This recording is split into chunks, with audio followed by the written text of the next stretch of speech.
Bismillah, walhamdulillah, wa salatu wa salam ala rasulillah.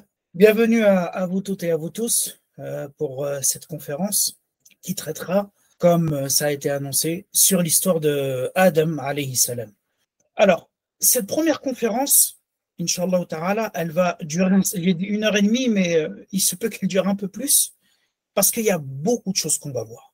Beaucoup de concepts clés et très importants. Bi'idhnillahi ta'ala, si vous suivez bien cette conférence, vous écoutez bien les concepts que je vais évoquer, ça va vous ouvrir plein de portes dans la compréhension de la foi et la compréhension de la pensée islamique. Alors, je commence par le plan, l'introduction. Quels sont les points essentiels que l'on va voir durant cette conférence?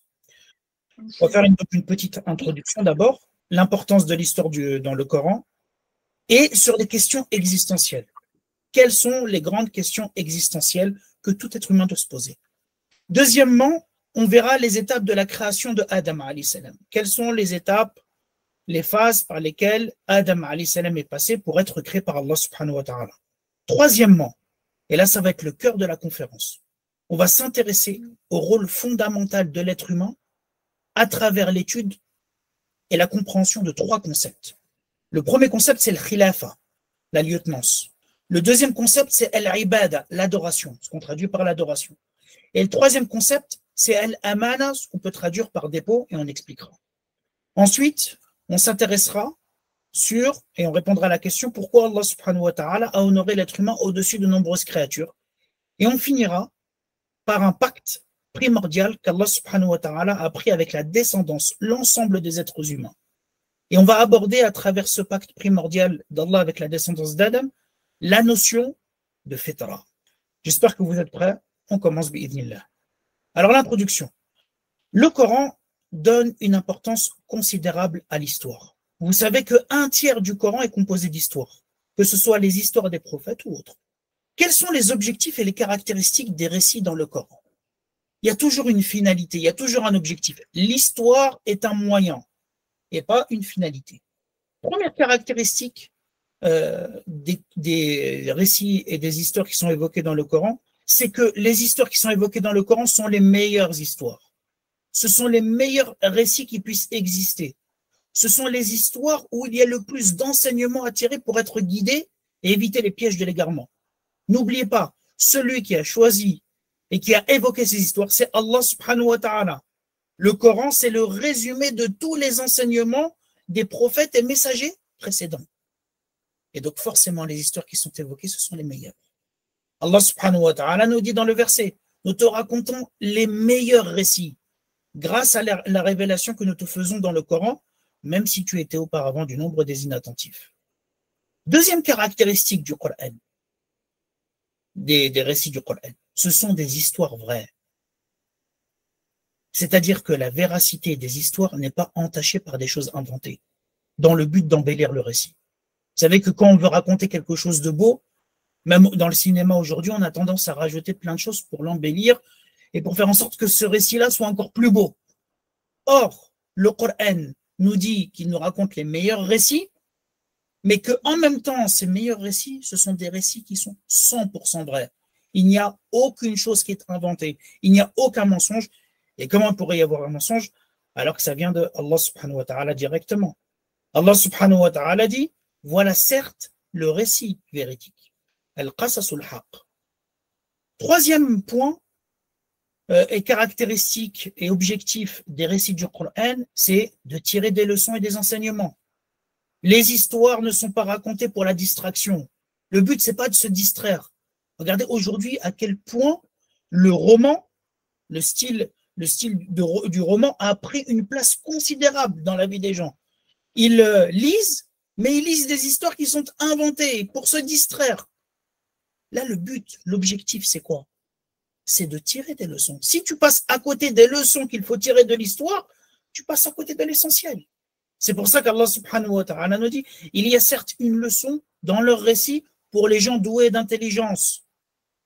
Il faut réfléchir et tirer les leçons de ces histoires. Allah subhanahu wa ta'ala nous dit, raconte au prophète d'Allah les récits dans le but qu'il réfléchisse et qu'il médite. Les histoires évoquées dans le Coran ont pour but d'apporter des modèles. Parce que les modèles sont nécessaires. C'est grâce aux modèles que l'on peut voir l'incarnation des valeurs. Si Allah subhanahu wa ta'ala nous ordonnait la justice, la bienfaisance, et on n'avait aucun modèle, eh bien ce serait très difficile de penser que l'on puisse à un moment donné s'approprier ces valeurs. Le fait qu'il y ait des modèles, c'est ce qui nous permet d'avoir la certitude que ces valeurs sont applicables. Allah subhanahu wa ta'ala dit à propos des prophètes, أولئك الذين هدى الله فبهداهم اقتدي. Voilà, ô prophètes d'Allah, voilà, ô croyants, ceux qu'Allah a guidés en parlant des prophètes. Suis donc leur direction, suis donc leur modèle. Également, les histoires servent à consolider et à raffermir les croyants. Vous savez que le Coran est descendu sur 23 ans. Il n'a pas été descendu d'un coup. L'un des objectifs de cette descente graduelle, fragmentée, c'est d'apporter au prophète sallallahu alayhi wa sallam et aux croyants un soutien, une consolation, par l'intermédiaire des récits antérieurs, des récits des prophètes et des récits de ceux qui ont précédé le prophète sallallahu alayhi wa sallam et ceux qui nous ont précédés. Allah subhanahu wa ta'ala dit, et tout ce que nous te racontons de récits des messagers, c'est dans le but de raffermir ton cœur. Sixième objectif, comprendre les lois, les sunnahs d'Allah subhanahu wa ta'ala. Allah subhanahu wa ta'ala nous dit فَلَن تَجِدَ لِسُنَّةِ اللَّهِ تَبْدِيلًا وَلَن تَجِدَ لِسُنَّةِ اللَّهِ تَحْوِيلًا. Tu ne trouveras pas dans la loi qu'Allah subhanahu wa ta'ala a imposée ni de changement ni de modification. Il y a dans l'univers des lois physiques, mais aussi des lois liées à la société humaine, qui sont immuables et qui régissent l'ensemble des individus des sociétés. Celui qui respecte ces lois et s'y conforme, il réussira. Celui qui va à l'encontre de ces lois échouera forcément. Par exemple, le verset où Allah subhanahu wa ta'ala nous dit « Allah ne modifie pas l'état d'un groupe, d'un peuple, tant que les individus qui forment ce peuple et ce groupe ne se modifient pas en eux-mêmes. » En d'autres termes, la loi qui dit « Il n'y a pas de changement collectif s'il n'y a pas au préalable un changement individuel. » Voilà globalement pour les objectifs. Je suis allé rapidement, mais c'est une introduction essentielle et rapide des objectifs de l'évocation des récits dans le Coran. Maintenant, passons au deuxième point d'introduction, les questions existentielles. On va aborder l'histoire de Adam alayhi salam, donc le début. Et l'histoire de Adam alayhi salam va répondre justement et va nous permettre de répondre à une partie de ces questions existentielles. Les questions existentielles, ce sont des questions qui concernent l'identité profonde de l'être humain. On a aujourd'hui la question sociale, la question économique, tout ça, ou même la question identitaire, donc d'appartenance à une nation, à un groupe. Tout ça, ce sont des questions secondaires par rapport à la question existentielle, qui est la première. La question existentielle, c'est ce qui concerne l'identité profonde de l'être humain. La question du pourquoi. Les gens, aujourd'hui, ont l'habitude de se poser plein de questions sur le comment. Comment je vais gérer ma vie? Comment je vais faire mon projet? Comment je vais faire ceci, cela? Mais peu se posent la question du pourquoi, donc des finalités absolues. Globalement, on peut dire qu'il y a trois grandes questions existentielles auxquelles tout être humain doit essayer de répondre pour connaître sa fonction, pour connaître pourquoi il existe dans cette vie. Première question, d'où je viens? Min aina, l'origine. Deuxième, pourquoi je suis là? Limada, le but de la vie. Ou qui suis-je? L'identité profonde de l'être humain.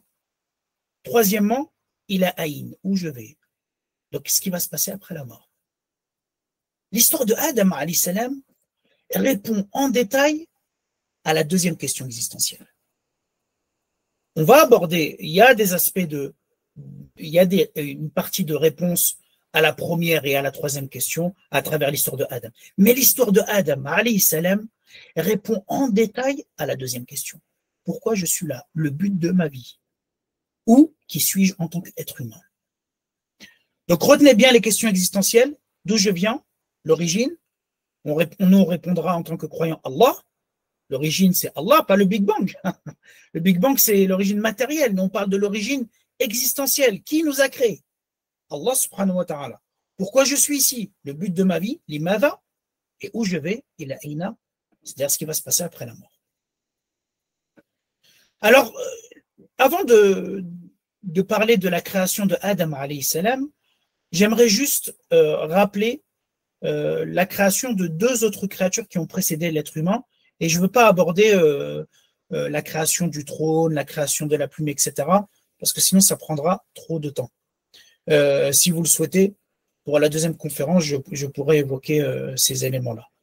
Je vais me concentrer donc sur la création des anges et des djinns, qui sont deux types de créatures qui ont été créées avant l'être humain et qui sont évoquées dans le Coran. Donc la création des anges.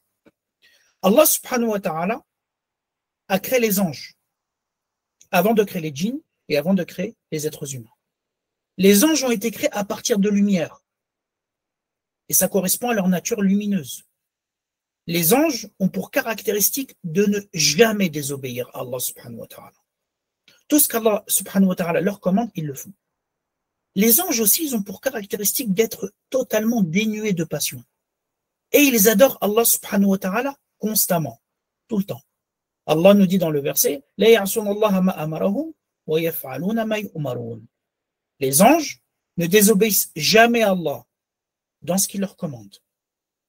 Ils ont la responsabilité de nombreuses tâches, notamment Jibril alayhi salam, comme vous le savez, qui est l'ange le plus noble, l'ange Gabriel, qui est responsable de transmettre la révélation d'Allah aux messagers. Et d'autres anges qui ont chacun une tâche et une fonction précise. Ensuite, Allah subhanahu wa ta'ala a créé les djinns. Qui sont les djinns? Les djinns, ce sont des créatures qui ont été créées à partir d'un feu sans fumée. Et ça correspond à leur nature, instable, inconsistante, fourbe et malicieuse. Les djinns, ils sont fourbes, ils sont malicieux. Les djinns ont un point commun avec l'être humain d'avoir le même but fondamentalement, l'adoration d'Allah subhanahu wa ta'ala. C'est pour ça Allah subhanahu wa ta'ala dit وَمَا خَلَقْتُ الْجِنَّ وَالْإِنسَ إِلَّا لِيَعْبُدُونَ. Je n'ai créé les djinns et les êtres humains que pour qu'ils m'adorent. Parmi les djinns, il y a des gens qui sont obéissants et d'autres qui sont désobéissants. On a dit que les anges, eux, sont tous obéissants, ils n'ont pas de passion. Les djinns, eux, il y a une catégorie qui sont obéissants, donc qui suivent, qui ont la foi en Allah, et d'autres qui sont désobéissants. Il est mentionné dans le Coran, par exemple, des djinns qui sont venus voir le prophète sallallahu alayhi wa sallam et qui ont expliqué en fait ce qui se passe dans leur monde. Et ils ont dit, ces djinns, il y a parmi nous les musulmans, donc des gens qui suivent la révélation d'Allah, et il y a parmi nous des injustes, donc des gens qui ont dévié, qui sont dans l'égarement. Et ceux qui se sont convertis à l'islam, donc ceux qui ont embrassé l'islam parmi les djinns, sont ceux qui ont cherché la droiture. Maintenant, passons à la création de l'être humain. L'être humain, lui, il a été créé de terre. L'être humain, il a pour particularité d'être à la fois une créature matérielle et spirituelle. Il a la capacité à la fois d'obéir et de désobéir. Ne vous inquiétez pas, tous ces points-là, on va les voir en détail. L'être humain a été créé de terre. La sagesse, c'est que sa mission se trouve sur la terre, tout simplement. Le prophète sallallahu alayhi wa sallam nous résume dans un hadith ce que je vous ai mentionné. Les anges ont été créés de lumière, les djinns ont été créés de feu, sans fumée, et Adam alayhi salam a été créé tel qu'on vous l'a décrit, ce que l'on va voir là, maintenant en détail. Alors, la création de Adam alayhi salam. Allah subhanahu wa ta'ala a créé Adam alayhi salam en plusieurs phases, en plusieurs étapes. Chacune est liée à l'autre, comme vous allez le voir. La première phase, première chose, c'est la poignée de terre. Allah subhanahu wa ta'ala a d'abord créé Adam dans la première phase, la première étape, Adam de terre. Allah subhanahu wa ta'ala nous dit dans un verset du Coran, pour Allah, Jésus est comme Adam. Vous savez que il y en a qui ont posé la question de la nature divine de Jésus en disant d'où il vient. S'il a été créé comme ça, enfin s'il est apparu comme ça, c'est forcément qu'il n'a pas été créé, donc il est peut-être Dieu. Et Allah subhanahu wa ta'ala rappelle que Jésus a été créé sans intermédiaire comme Adam alayhi salam. Et Allah nous dit, pour Allah, Jésus est comme Adam. qu'il a créé de terre. Puis il a dit soit, et Adam alayhi salam a été. Donc Allah subhanahu wa ta'ala veut quelque chose et elle est immédiatement. Le prophète sallallahu alayhi wa sallam nous donne une précision. Il nous dit Allah subhanahu wa ta'ala a créé Adam alayhi salam d'une poignée de terre qu'il a pris de l'ensemble de la terre. C'est pour ça que les enfants de Adam alayhi salam, donc les êtres humains, sont venus à l'image de la terre. Il y a parmi eux le rouge, le blanc, le noir, et entre, entre les deux. Et il y a aussi parmi eux le doux, le dur, le mauvais, le bon. Et donc Allah subhanahu wa ta'ala, en prenant une poignée de toutes les sortes de terre, eh bien, on comprend la sagesse de pourquoi les êtres humains viennent d'un seul ascendant Adam alayhi salam et pourquoi ils sont aussi différents au niveau de l'aspect et au niveau du caractère. Deuxième phase. Donc on a dit la terre, ensuite la boue, tin. La terre, elle a été imprégnée d'eau pour devenir de la boue. Donc Allah subhanahu wa ta'ala a mélangé la terre avec de l'eau, c'est devenu de la boue. C'est pour ça qu'Allah subhanahu wa ta'ala dit وَإِذْ قَالَ رَبُّكَ لِلْمَلَائِكَةِ إِنِّي خَالِقٌ بَشَرًا مِنْ طِينٍ. Quand ton Seigneur dit aux anges, je vais créer d'argile, donc de boue, un être humain. La troisième phase, c'est une boue consistante. Donc la boue, les particules de la boue, ont commencé à se rassembler jusqu'à que cette boue commence à devenir consistante, cohérente, épaisse. Et donc elle était devenue facile à modeler. Allah subhanahu wa ta'ala interpelle les non-croyants en leur disant « Demande-leur s'ils sont plus difficiles à créer que ce que nous avons créé. Regarde les cieux, la terre, etc. Qu'est-ce qui est plus difficile, les cieux et la terre ou créer l'être humain ?» Bien évidemment, c'est les cieux et la terre. L'être humain est plus facile. Et Allah subhanahu wa ta'ala dit « Car nous les avons créés, donc les êtres humains, de boue collante, de boue consistante. » Quatrième phase, l'argile crissante de la boue collante. Donc en fait, qu'est-ce qui s'est passé? Cette boue collante a commencé à sécher. Elle est devenue noire en étant mélangée à l'eau. Et c'est pour ça que cette boue, en séchant, qu'est-ce qu'elle est devenue? Elle est devenue une argile crissante. C'est quoi crissante? C'est-à-dire l'argile qui émet un bruit grinçant et aigu, comme la craie, comme les pneus. Hein, quand vous appuyez sur la craie dans un tableau, ça fait un bruit très aigu. Ah, c'est ça. C'est pour ça qu'Allah subhanahu wa ta'ala dit وَلَقَدْ خَلَقْنَا الْإِنسَانَ مِنْ صَلْصَالٍ مِنْ حَمَإٍ مَسْنُونٍ. Nous avons créé l'homme d'une argile crissante, extraite d'une boue malléable. Donc cette boue malléable, elle est devenue argile crissante dans la quatrième étape. La cinquième phase, cette argile crissante a totalement séché. Et elle est devenue comme de la poterie. Vous savez, la poterie, hein, quand vous touchez la poterie, ça résonne immédiatement. Et c'est comme ça que Adam alayhi salam est devenu dans la cinquième phase. Allah subhanahu wa ta'ala dit خَلَقَ الْإِنسَانَ مِنْ صَلْصَالٍ كَالْفَخَّارِ. Il a créé l'homme, l'être humain, d'argile sonnante, comme la poterie.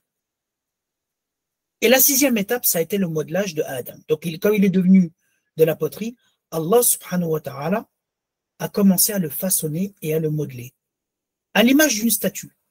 Donc Allah subhanahu wa ta'ala a formé ses yeux, ses jambes, ses pieds, jusqu'à prendre la forme d'un être humain. Allah subhanahu wa ta'ala dit dans un verset وَلَقَدْ خَلَقَنَاكُمْ ثُمَّ صَوَّرْنَاكُمْ. Nous vous avons créé, puis ensuite nous vous avons donné une forme, ce qui correspond au modelage. Il y a des hadiths qui nous parlent de ce moment-là. Le prophète sallallahu alayhi wa sallam nous dit dans le hadith, lorsqu'Allah a façonné Adam au paradis, vous voyez, donc ça correspond au modelage que l'on a évoqué juste avant, il l'a laissé un certain temps. Donc il va y avoir entre le modelage de Adam et la dernière étape que l'on va voir, c'est-à-dire l'insufflation de l'âme, donc Adam alayhi salam est créé dans sa forme matérielle, mais il n'a pas encore reçu l'âme. Et bien entre les deux, il va y avoir un certain temps.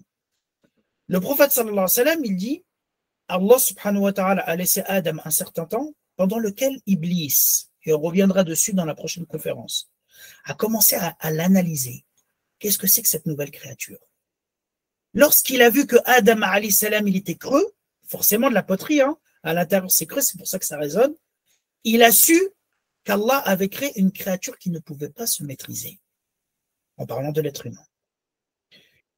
Le prophète sallallahu alayhi wa sallam nous rapporte aussi, ou Ibn Abbas d'après le prophète sallallahu alayhi wa sallam, il nous dit Adam demeura comme de la poterie pendant 40 jours. Et le prophète sallallahu alayhi wa sallam a été questionné, on lui a dit ô messager d'Allah, quand est-ce que tu es devenu prophète? Quand est-ce que Allah subhanahu wa ta'ala a décrété que tu serais prophète? Le prophète sallallahu alayhi wa sallam, il a répondu quand Adam était entre l'esprit et le corps. Donc à ce moment-là. Septième et dernière phase, l'insufflation de l'âme. Allah subhanahu wa ta'ala dit إِذْ قَالَ رَبُّكَ لِلْمَلَائِكَةِ إِنِّي خَالِقٌ بَشَرًا مِنْ طِينٍ فَإِذَا سَوَّيْتُهُ وَنَفَخْتُ فِيهِ مِنْ رُوحِي فَقَعُوا لَهُ سَاجِدِينَ. Quand ton Seigneur dit aux anges, je vais créer d'argile un être humain. Donc ça y est, on a vu ce que c'était que l'argile, la boue. Donc Allah a annoncé avant, au préalable, je vais créer d'argile un être humain. Quand je l'aurai bien formé, modelé, et je lui aurai insufflé de mon esprit, jetez-vous devant lui, prosterné. Juste, attendez. Oui, jetez-vous devant lui, prosterné. Donc Allah subhanahu wa ta'ala parle de mon esprit. Il ne faut pas penser que mon esprit, ça signifie que c'est quelque chose qui vient d'Allah subhanahu wa ta'ala directement, c'est-à-dire c'est une partie d'Allah qui a été mise dans Adam alayhi salam. Ça, c'est la faute dans laquelle les chrétiens sont tombés, en disant que Jésus, justement, il est fils de Dieu et il incarne Dieu parce que Allah subhanahu wa ta'ala a insufflé de son esprit. Non, mon esprit, ça signifie un esprit qui vient d'Allah, un souffle de vie qui va permettre à Adam alayhi salam d'avoir la vie et de devenir un être humain. Et quand Allah subhanahu wa ta'ala dit mon esprit, donc il annexe l'esprit à lui-même, c'est pour montrer la considération qu'il a donnée à Adam alayhi salam. Et non pas pour dire que une partie d'Allah est dans Adam alayhi salam. Et ça, c'est un point qu'il faut bien préciser. Cette insufflation de l'âme s'est produite un vendredi. Le prophète sallallahu alayhi wa sallam nous dit dans un hadith, le meilleur jour durant lequel le soleil se lève, c'est le vendredi. C'est pour ça qu'on a tous ce mérite, on a la prière du Jumu'ah et l'obligation pour les hommes de se rassembler durant ce jour à la mosquée.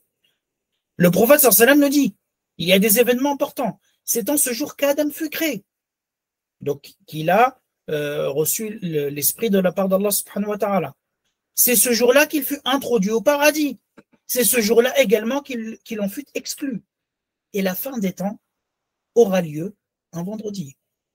Alors, quelle sagesse peut-on tirer de la création d'Adam en plusieurs étapes?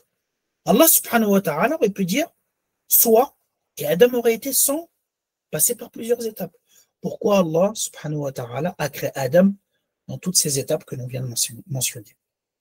Première chose, pour que l'on puisse se rendre compte de la puissance infinie d'Allah et de sa maîtrise totale de la création. Le fait de voir les différentes étapes, c'est ce qui permet de voir la maîtrise totale de la puissance divine. Tout est bien fait, tout est bien calculé.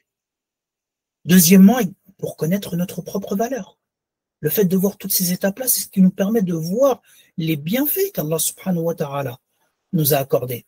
Le bienfait de cette création subtile qu'il n'a pas accordé à beaucoup de créatures. Et ça fait partie des honneurs qu'Allah a accordés à l'être humain.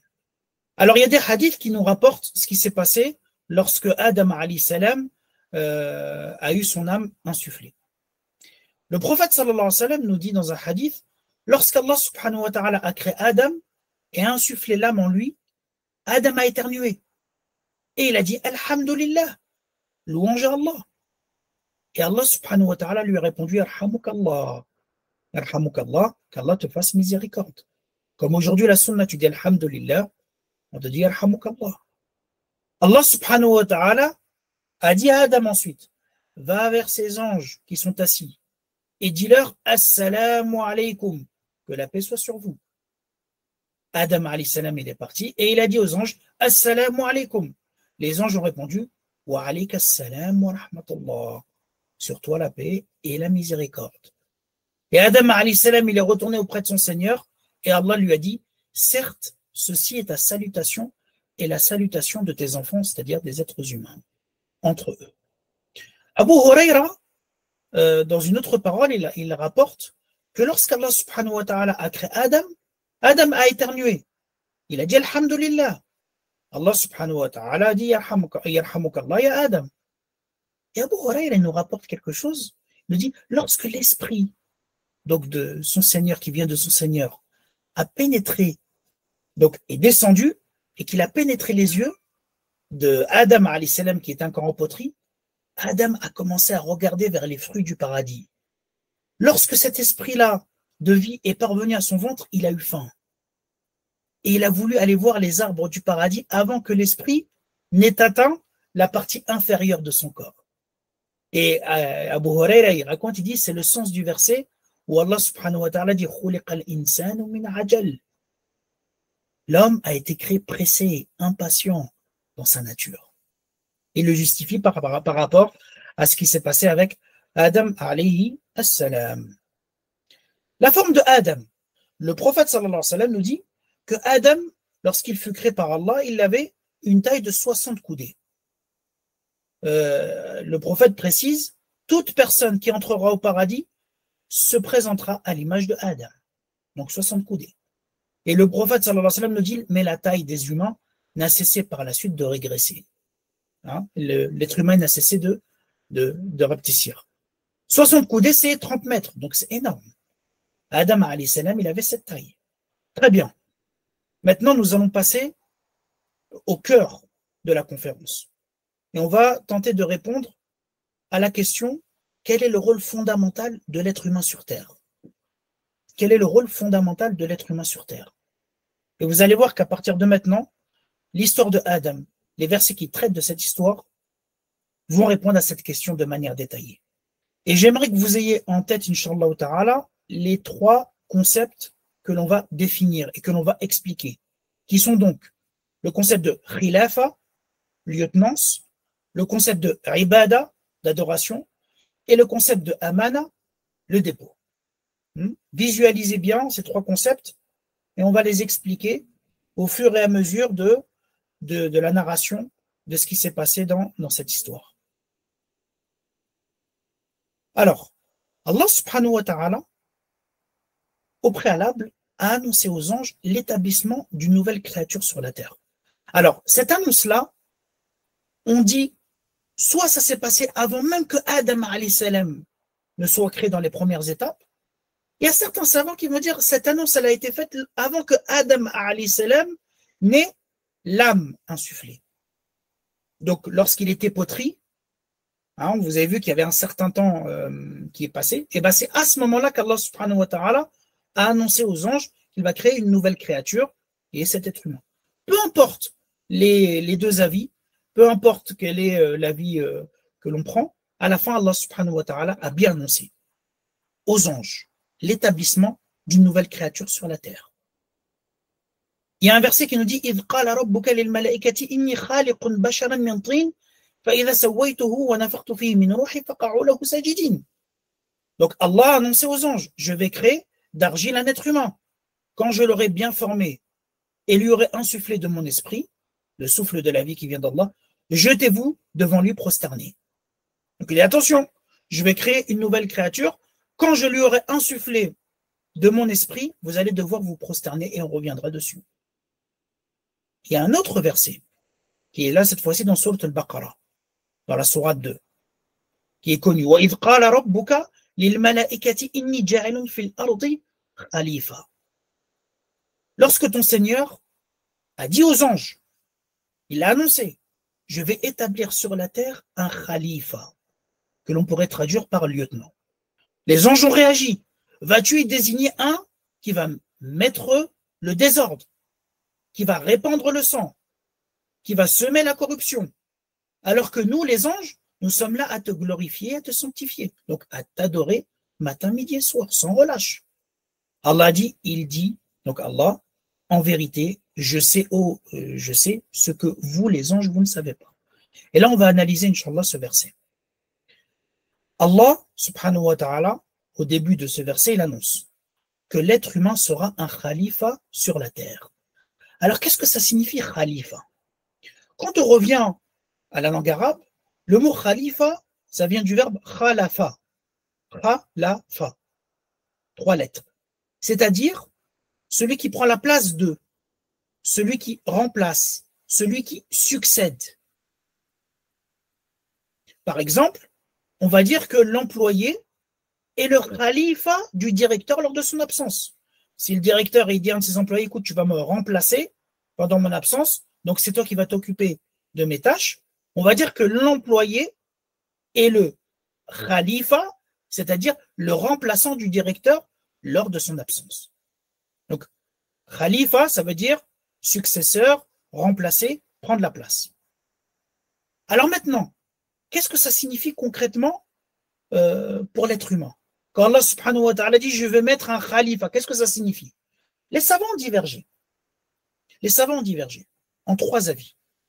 Certains savants disent que l'être humain, il est appelé khalifa, donc successeur, parce qu'il va succéder, il va prendre la place à d'autres créatures qui l'ont précédé sur terre, notamment les djinns. Abdallah ibn Omar, le compagnon du prophète sallallahu alayhi wa sallam, nous rapporte ceci. Les djinns ont peuplé la terre 2000 ans avant la création de Adam. Donc les djinns ont d'abord peuplé la terre, d'après Abdallah ibn Omar, 2000 ans avant la création de Adam. Et ils ont fait couler le sang. Ils ont semé la corruption. Et Allah subhanahu wa ta'ala, à ce moment-là, lorsqu'ils ont dépassé les limites, il leur a envoyé une armée d'anges, il les a chassés vers les îles au milieu des mers. Donc les djinns ont été chassés vers les îles, et c'est pour ça que l'être humain est venu par la suite pour le succéder. Deuxième avis, le mot khalifa, selon cet avis-là, signifie que en fait, les êtres humains vont se succéder de génération en génération. Là, l'être humain ne succède pas à une autre créature. En fait, ça signifie que l'être humain lui-même, à l'intérieur de son genre, va se succéder de génération en génération, et c'est ce que l'on constate nous-mêmes. Hein? Il y a la première génération, deuxième, troisième, quatrième. Cette chose-là, où la deuxième génération succède à la première, la troisième à la deuxième, etc., c'est cette succession qui fait qu'Allah subhanahu wa ta'ala a appelé les êtres humains khalifa. Donc la nouvelle génération prend toujours la place de l'ancienne. C'est pour ça qu'Allah subhanahu wa ta'ala dit dans un verset وَجَعَلَكُمْ خُلَفَاءَ الْأَرْضِ. Il a fait de vous, ô êtres humains, des gens qui se succèdent sur terre de génération après génération. Ça, ce sont les 2 premiers avis. Le 3e avis, c'est celui sur lequel on va le plus se concentrer et vraiment l'avis le plus intéressant, le plus profond et qui nous explique la valeur de l'être humain. Un certain nombre de savants ont mis en évidence que l'être humain, en réalité, il est le khalifa d'Allah. Khalifatullah fil ard. Donc on dit khalifa, un successeur, il est donc le khalifa d'Allah. Vous allez me dire, successeur d'Allah. Donc l'être humain prend la place de l'être humain, il succède à Allah. Bien évidemment, ce sens-là ne peut pas être bon. L'être humain ne peut pas succéder à Allah puisqu'Allah subhanahu wa ta'ala est toujours là et c'est lui qui commande du début à la fin. Alors qu'est-ce que ça signifie Khalifatullah fil ard? Ça signifie que l'être humain est le lieutenant d'Allah, le représentant d'Allah sur terre. Ou si vous voulez, ce qu'on appelle le vicaire, le gérant. Tout ça, ça tourne autour, toutes ces traductions tournent autour du même sens. Donc, l'être humain représente Allah subhanahu wa ta'ala, il est le lieutenant d'Allah sur terre. Très bien. Ce rôle comporte principalement 2 fonctions. Donc, qu'est-ce que ça signifie être le représentant, être le lieutenant d'Allah subhanahu wa ta'ala sur terre? Première fonction, peupler la terre et interagir avec elle. Ce qu'on appelle en langue arabe i'marul ard. Allah subhanahu wa ta'ala, il dit huwa ansha'akum min al-ardi wasta'marakum fiha. Allah subhanahu wa ta'ala nous dit dans un verset, de la terre il vous a créé et il vous l'a fait peupler pour que vous puissiez l'exploiter. Sta'marakum. Qu'est-ce que ça signifie sta'mara? Ça signifie transformer la terre en la valorisant, en exploitant ses ressources. Ça veut dire embellir la terre par tout type de construction. Ça veut dire développer les sciences, toutes les sciences, qu'elles soient purement religieuses ou qu'elles soient profanes, du moment qu'elles sont utiles. Et donc, ça signifie peupler la terre et interagir avec elle, de manière générale, bâtir une civilisation. Ce qu'on appelle al-Umran en langue arabe. Donc, le premier but de l'être humain en tant que représentant et lieutenant d'Allah subhanahu wa ta'ala sur terre, c'est de bâtir une civilisation en valorisant la terre, en exploitant ses ressources, en l'embellissant, en faisant attention à cette terre et en développant les sciences. Deuxième fonction de l'être humain, en tant que khalifa, représentant d'Allah, appliquer les lois d'Allah, appliquer ses ordres, appliquer la justice et donc faire la volonté d'Allah. Par exemple, Allah subhanahu wa ta'ala dit à un prophète roi, Daoud, alayhi salam, David. Vous savez qu'il y a des prophètes qui étaient rois, notamment deux qui sont évoqués dans le Coran, qui sont David, Daoud et Sulayman, Salomon. Et Sulayman, alayhi salam, il a reçu de la part d'Allah un royaume que personne ne recevra par la suite. Allah dit à Daoud, alayhi salam, Inna ja'alnaka khalifatan fil ard. Fahkum bayna an-nas bil haqq wa la tattabi'il hawa fayudillaka an sabilillah. Ô Daoud, ô David, nous avons fait de toi un calife sur la terre. Donc un lieutenant, un représentant. Qu'est-ce que tu dois faire? Juge donc en toute équité parmi les gens. Et ne suis pas la passion, donc ne suis pas tes passions quand tu vas juger, parce que les passions, c'est l'une des raisons principales de l'égarement de la voie droite. Alors ce rôle de califat, donc de représentant, il comporte globalement 4 éléments qui vont résumer le verset que l'on a cité. Premièrement, il faut rappeler, s'il y a un lieutenant ou un représentant qui est l'être humain, il y a d'abord quelqu'un qui a établi cette lieutenance. L'être humain, il n'est pas devenu, il n'a pas cette fonction-là comme ça. Non, elle a été accordée par Allah subhanahu wa ta'ala. C'est pour ça qu'Allah dit Inni ja'ilun fil ardi khalifa. Je vais établir. Donc c'est Allah subhanahu wa ta'ala qui a établi l'être humain. C'est important de s'en rendre compte pour voir la faveur qu'Allah subhanahu wa ta'ala a accordée à l'être humain. Et aussi se rappeler que Allah est le propriétaire absolu des cieux et de la terre. L'être humain, il est propriétaire, mais relatif. Le propriétaire absolu, c'est Allah subhanahu wa ta'ala. C'est pour ça que nous avons une responsabilité à l'égard de notre Créateur. Ça nous rappelle également que l'être humain n'est pas apparu par une succession de hasards. Il ne vient pas de nulle part. Il vient d'Allah qui est son Créateur. Et que donc, il a un but fondamental. C'est pour ça qu'Allah subhanahu wa ta'ala nous rappelle dans de nombreux versets.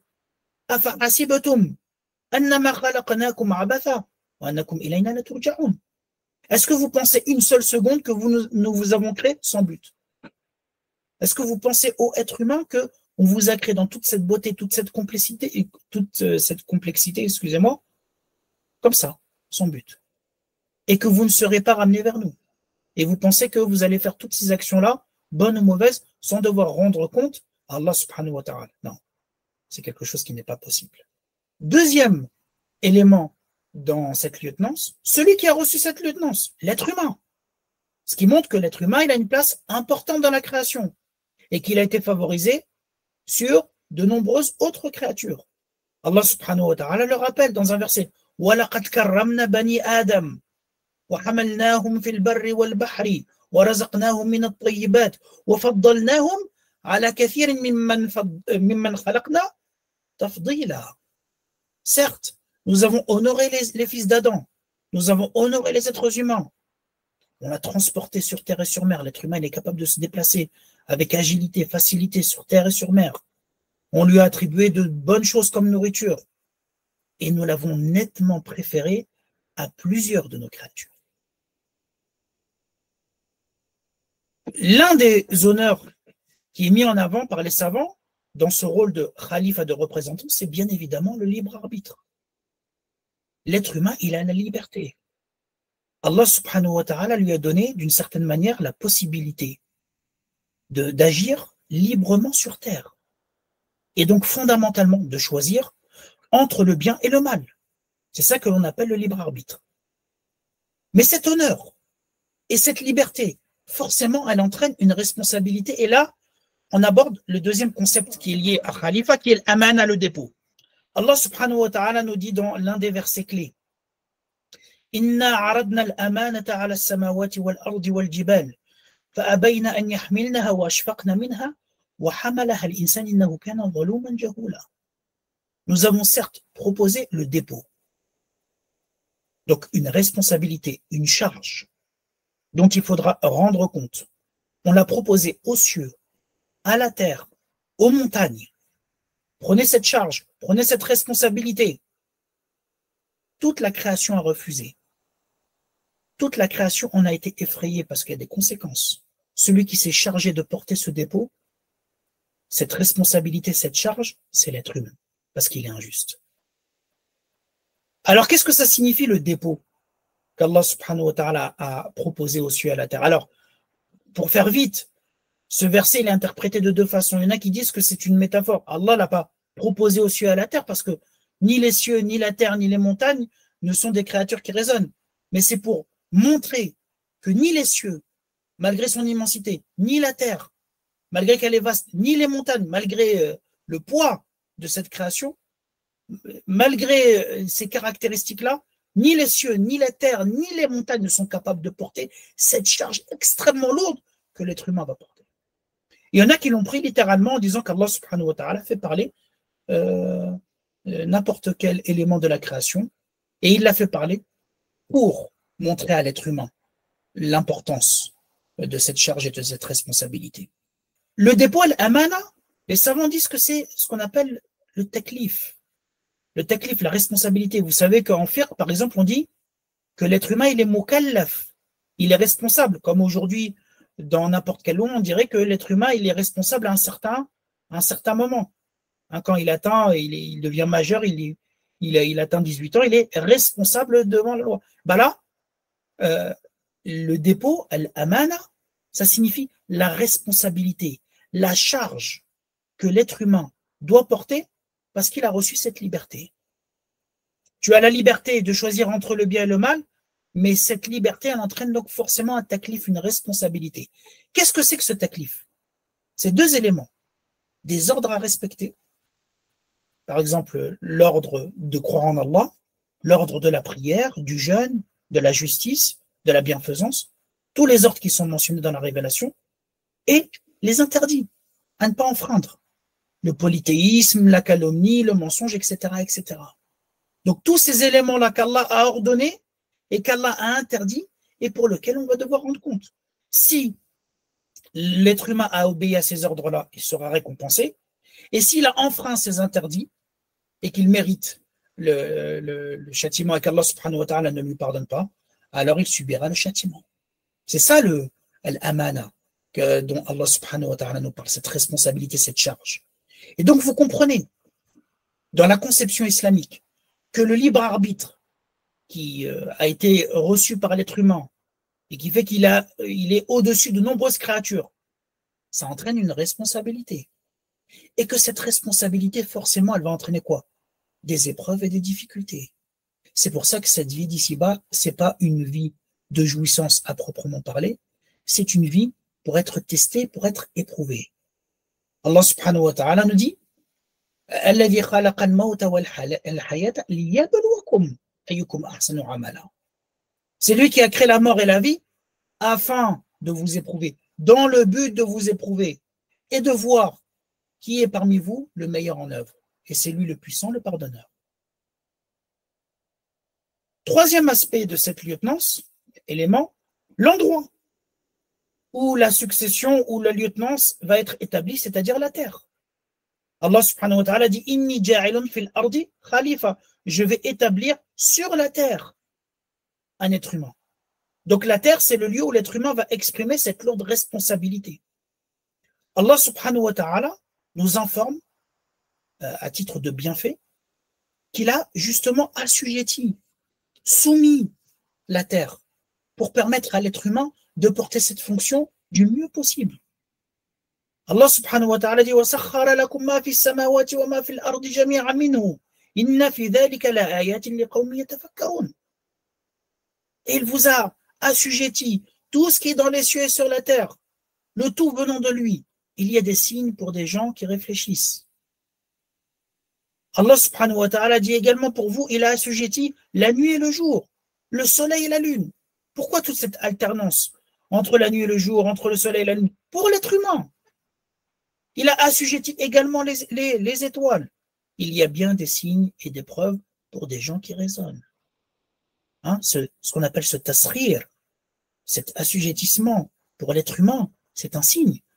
L'être humain, s'il devait compter seulement sur sa force, qu'est-ce qu'il pourrait faire? Qu'est-ce qu'il pourrait assujettir fondamentalement? Il pourrait assujettir le soleil, la lune. Il pourrait faire alterner la nuit et le jour. Jamais de la vie. Donc, réfléchissez au être humain. Si cette alternance, elle est précise et elle correspond totalement à votre intérêt, c'est qu'il y a forcément un créateur derrière. Et c'est qu'il y a forcément une mission derrière. Quatrième élément de cette fonction de khalifa, de lieutenance, le but.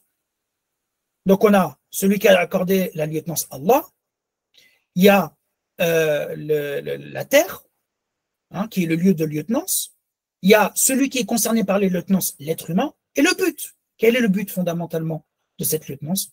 Et là on arrive au troisième concept qui est al-ibada, l'adoration. Allah subhanahu wa ta'ala dit وَمَا خَلَقْتُ الْجِنَّ وَالْإِنسَ إِلَّا لِيَعْبُدُونَ. Je n'ai créé les djinns et les hommes que pour qu'ils m'adorent. Donc c'est la représentation même de la fonction de l'être humain. C'est quoi l'adoration? C'est se reconnaître serviteur d'Allah. Donc se reconnaître dépendant d'Allah. Faire preuve d'une totale humilité, d'une totale obéissance et d'un amour infini à l'égard de notre Seigneur. Mais quand on parle d'adoration, c'est pour ça que, attention, encore une fois, quand je traduis, c'est une traduction approximative. Le mot adoration, tout de suite, on pense à quoi? À la prière, au jeûne, à quelque chose qui concerne toi et ton Seigneur seulement. Or, en islam, le terme de ibada, d'adoration, est un terme qui est extrêmement large. Une des définitions d'un savant qui s'appelle Ibn Taymiyyah, il nous dit l'adoration, c'est un terme qui comprend tous les actes, toutes les paroles, qu'elles soient apparentes ou cachées, qu'Allah aime et agrée. Tous les actes, toutes les paroles, qu'elles soient dans le cœur, qu'elles soient apparentes, qu'Allah aime et agrée. Ah, au moment où on dit ça, l'adoration, ça concerne tous les aspects de la vie. C'est pour ça que cette adoration d'Allah subhanahu wa ta'ala va s'exprimer dans tous les champs et notamment dans les deux grandes catégories, l'aspect spirituel et l'aspect civilisationnel, l'aspect spirituel et l'aspect matériel. Donc l'être humain va être dans cette représentation, il va avoir cette fonction de représentant d'Allah subhanahu wa ta'ala et il va appliquer le but, et il va essayer de concrétiser le but pour lequel il a été créé, c'est-à-dire l'adoration, en remplissant et en étant dans ces deux aspects-là, l'aspect spirituel et l'aspect civilisationnel. L'aspect spirituel, enraciné dans le cœur les qualités spirituelles, la foi, la piété, la sincérité, s'écarter des mauvaises qualités du cœur et des actions, hein, l'hypocrisie, le mensonge, la haine, l'injustice, et associer la foi aux bonnes actions. Donc prier, jeûner, faire l'aumône, tout ça, ça fait partie de l'ibada. Et l'aspect civilisationnel, c'est-à-dire tous les efforts et les activités intellectuelles et matérielles que va fournir l'être humain dans le but d'interagir dans la création. Comme on avait dit, peupler et être en harmonie et valoriser la terre.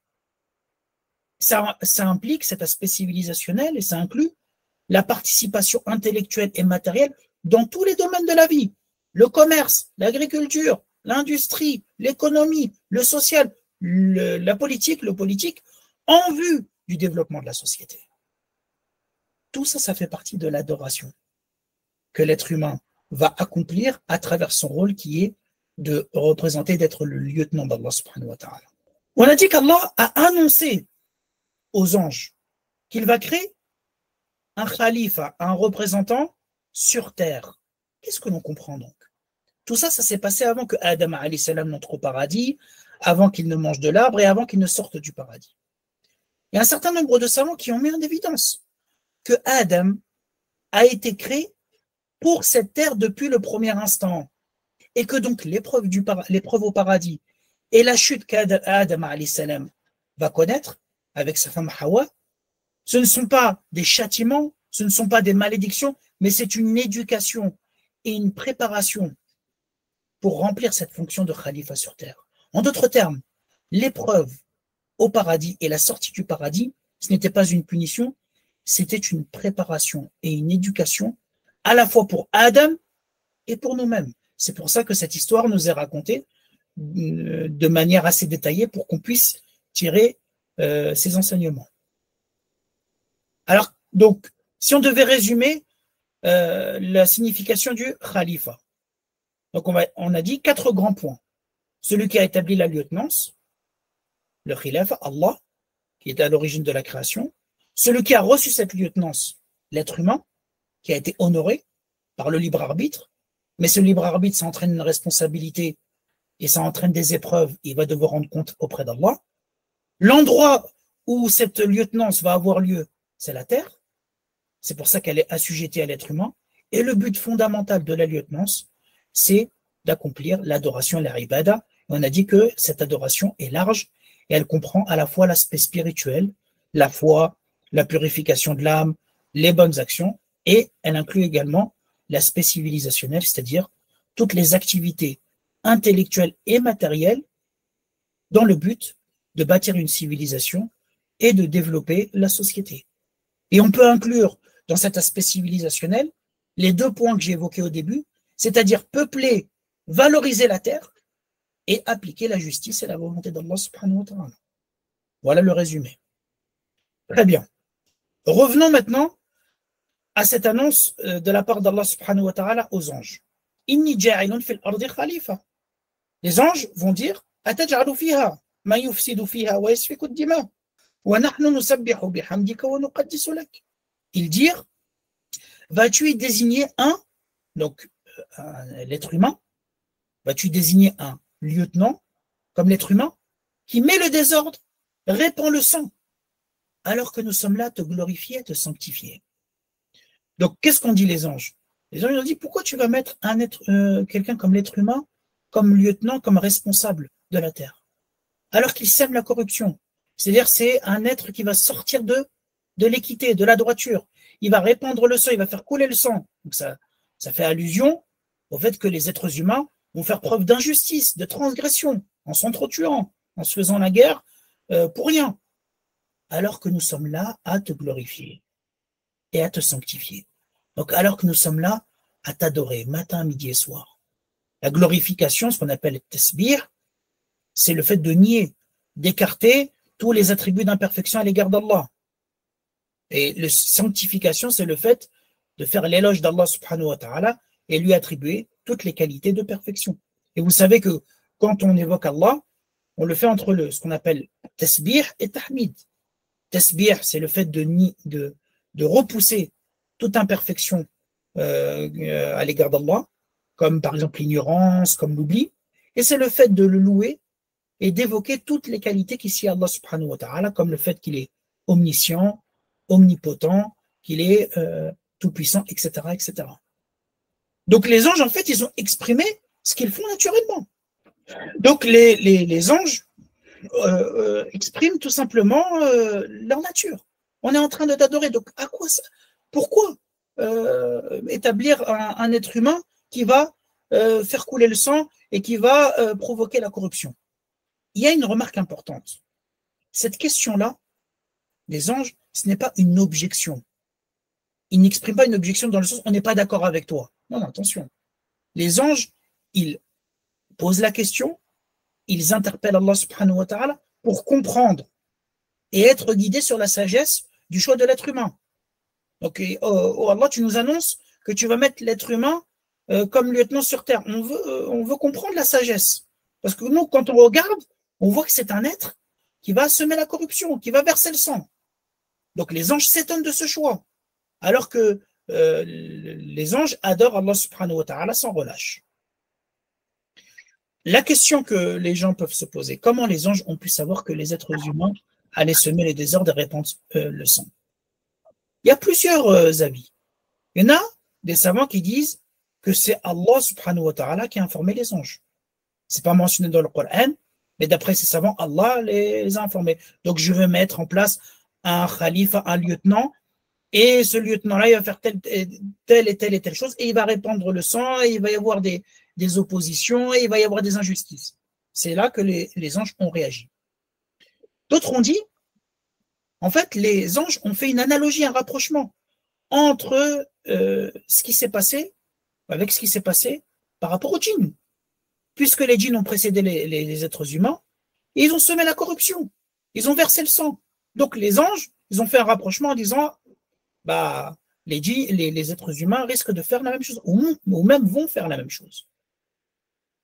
D'autres savants disent qu'en fait, les anges, ils ont déduit cela du mot khalifa. Et rappelez-vous bien, khalifa, c'est quoi? C'est le lieutenant. Il a pour mission de faire quoi?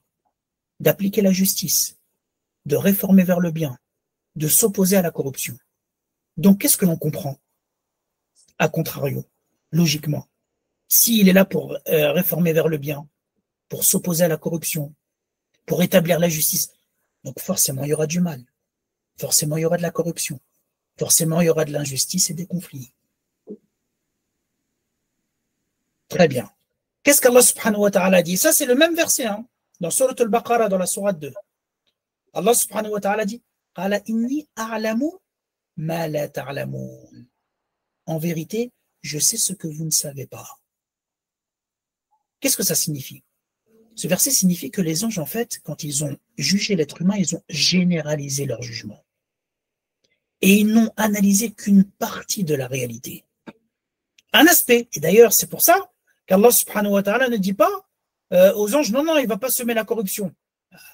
Les anges, ce qu'ils ont dit, c'est clair, c'est net. C'est ce que l'on voit tous les jours. L'être humain, il sème la corruption, il tend vers le mal, il verse le sang, il se fait la guerre, il tue injustement.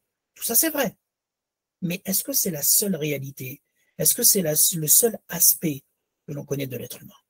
Et justement, c'est pour ça que des savants vont expliquer cette parole d'Allah subhanahu wa ta'ala qui dit « En vérité, je sais ce que vous ne savez pas ». Donc, même s'il y a une partie des êtres humains qui vont semer la corruption, qui vont verser le sang, de l'autre côté, il va y avoir une autre partie qui vont appliquer la justice, qui vont obéir à Allah, qui vont l'adorer et avoir le bon comportement.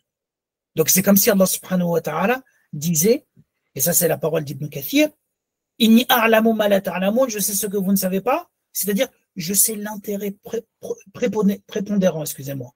Je sais l'intérêt prépondérant qui existe en contrepartie des préjudices que vous avez évoqués. Donc, je sais les préjudices, mais je sais qu'il y a un intérêt plus élevé que les préjudices que vous avez évoqués. Car je vais établir parmi les êtres humains des prophètes, des savants, des gens pieux et des véridiques. C'est pour ça que vous avez dans le Fatiha 3 catégories. Sirata alladhina an'amta alayhim. Ceux qui ont reçu les bienfaits et les faveurs de leur Seigneur. Et vous avez les 2 autres catégories. Ceux qui ont couru la colère d'Allah et ceux qui sont égarés. Et Allah subhanahu wa ta'ala, c'est comme s'il disait aux anges, vous avez cité les 2 catégories, mais vous avez oublié la première catégorie. La catégorie des prophètes, des savants, des gens pieux, des véridiques. D'autres savants ont répondu en disant, en fait, on peut aussi expliquer la vision erronée des anges, ou la vision plutôt incomplète, par le fait que l'être humain, il a une double nature contrairement aux anges. C'est-à-dire que les anges, ils ont dit, tu vas mettre en place un lieutenant qui va semer la corruption, qui va verser le sang. D'accord? Mais l'être humain, quand il fait ça, est-ce qu'il part avec les mêmes caractéristiques? Est-ce qu'il part du même endroit que les anges? Non.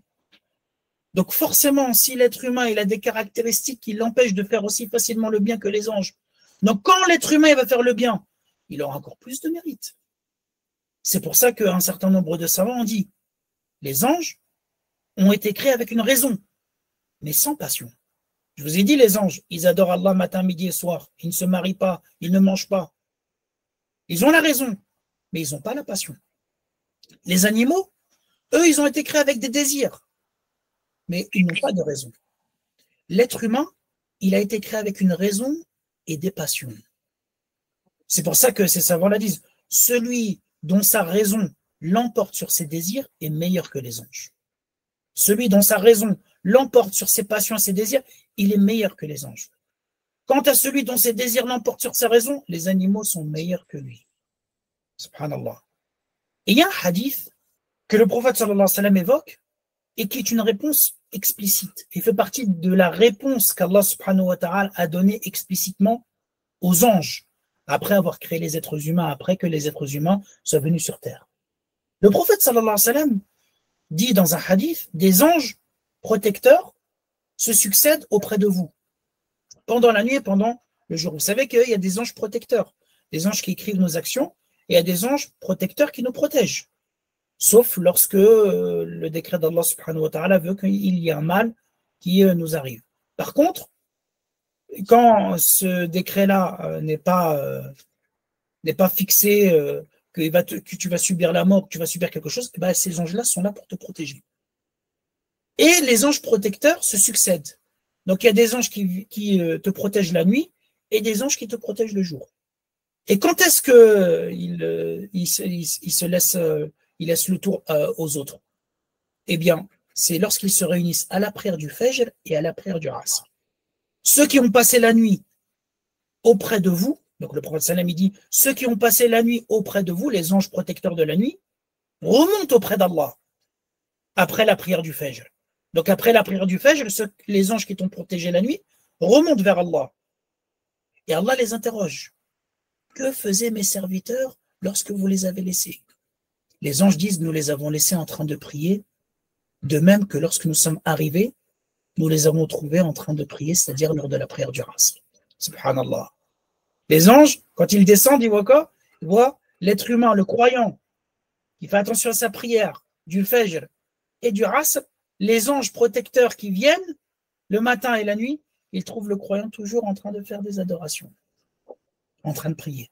C'est pour ça qu'un savant, qui s'appelle Ibn Hajar, il commente le hadith et il dit, lorsqu'Allah subhanahu wa ta'ala a posé cette question, bien évidemment Allah savait tout, il n'a pas besoin d'interroger, il est omniscient, mais il a invité les anges à dire du bien des fils d'Adam, des êtres humains. Il leur a posé la question pour qu'ils disent du bien et à prononcer des paroles qui traduisent leur compassion envers eux. Et en fait, Allah subhanahu wa ta'ala, à travers cette question et la réponse des anges, il souhaite illustrer la sagesse de la création de l'être humain et répondre implicitement aux anges qui ont dit vas-tu y désigner quelqu'un qui va mettre le désordre et répandre le sang alors que nous sommes là à te glorifier, à te sanctifier? Regardez, ô vous les anges, ce que vous disiez de l'être humain, et regardez les croyants qui prient au Fajr et au Asr. À travers cela, on peut conclure et on peut constater de manière claire que, alhamdulillah, l'islam a une vision optimiste de l'être humain. Ça ne veut pas dire idéaliste, non, optimiste. Et elle met en avant et elle valorise le très bon côté qui existe et le potentiel chez l'être humain. Alors maintenant, on va passer à la prosternation des anges devant Adam alayhi salam. Donc Allah subhanahu wa ta'ala insuffle l'âme à Adam alayhi salam et il leur dit, quand j'aurai insufflé de mon esprit, jetez-vous devant lui prosternés. Alors tous les anges se sont prosternés à l'exception d'Iblis qui s'est enflé d'orgueil et qui a fait partie des négateurs. On parlera d'Iblis la prochaine fois, le samedi prochain, Inch'Allah. Alors, qu'est-ce que ça signifie, cette prosternation? Cette prosternation, elle signifie la valeur de l'être humain, mais pour les anges. Et là, il ne faut pas se tromper. Les anges ne se sont pas prosternés parce qu'ils adorent l'être humain, pas du tout. C'est ce qu'on appelle une prosternation de takrim, d'honneur, de tahiyya, de salutation pour Adam alayhi salam. Donc, les anges se prosternent devant Adam alayhi salam pour le saluer, pour montrer sa place. Et il faut savoir que la prosternation est une chose qui est formellement interdite pour l'être humain à l'égard d'un autre être humain ou à l'égard d'autrui dans la législation du prophète sallallahu alayhi wa sallam. Et dans les législations précédentes, la prosternation n'était pas forcément interdite. C'est pour ça que les anges se sont prosternés devant Adam sans que cette prosternation ne signifie une adoration des anges à l'égard de Adam alayhi salam. Donc c'est une manière pour les anges de reconnaître la place et le statut particulier de Adam alayhi salam. Et en fait, cette prosternation, c'est une adoration pour Allah subhanahu wa ta'ala. Puisque ça a été ordonné par qui? Par Allah. Donc le fait que les anges se prosternent devant Adam, c'est à la fois une reconnaissance de la valeur et du statut de Adam, et c'est en même temps une adoration dédiée à Allah subhanahu wa ta'ala. Comme une personne qui, par exemple, va se prosterner devant la Kaaba. Quand il se prosterne devant la Kaaba, est-ce qu'il adore la pierre, la Kaaba? Non. Mais c'est une adoration à l'égard d'Allah, parce que c'est la manifestation de notre obéissance à son égard. Puisqu'il nous a dit de nous tourner vers la Kaaba et de nous prosterner devant. L'un des honneurs qui est mentionné dans le Coran et qui montre le statut particulier de l'être humain auprès d'Allah, c'est le fait qu'il lui a enseigné les noms de toutes choses. Allah subhanahu wa ta'ala a enseigné à Adam tous les noms. Et on va voir ce que ça veut dire. Donc Allah subhanahu wa ta'ala va manifester une caractéristique chez l'être humain qui va prouver la légitimité de Adam et de sa descendance à recevoir la lieutenance et le khilafa sur terre. Allah subhanahu wa ta'ala dit وَعَلَّمَ آدَمَ الْأَسْمَاءَ كُلَّهَا. Et d'ailleurs, Allah subhanahu wa ta'ala dit إِنِّي أَعْلَمُ مَا لَا تَعْلَمُونَ. Je sais ce que vous ne savez pas. Et le verset qui vient juste après, dans Sourate Al-Baqarah, c'est ça.